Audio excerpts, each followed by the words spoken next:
Hola, soy Paulina. Y yo soy Marcelo. Y somos fundadores de Pánico Studio. Hemos trabajado en el desarrollo de branding y diseño para marcas y clientes de lugares como Alemania, Qatar, Tailandia y Estados Unidos. También hemos sido galardonados en los Latin American Design Awards. Además, nuestros proyectos han sido publicados por revistas como Communication Arts y ETAPS.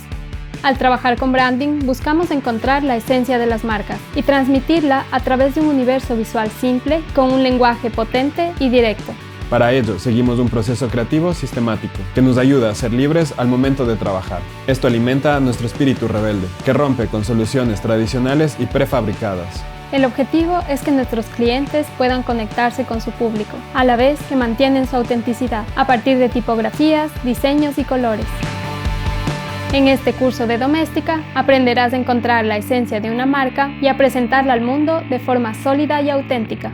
Como proyecto final, crearás la propuesta visual de una marca que te signifique un reto creativo.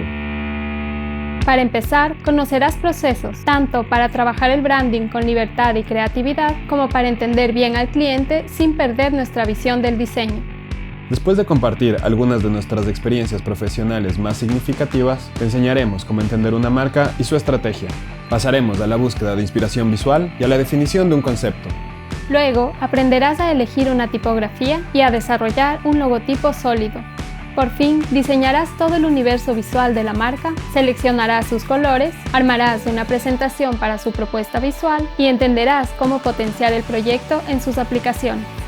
Al final de este curso, sabrás cómo dar alma a una marca con un diseño disruptivo. Para disfrutar de las lecciones, necesitarás conocimientos básicos de Illustrator. Diseña un branding que conecte al corazón de tus consumidores.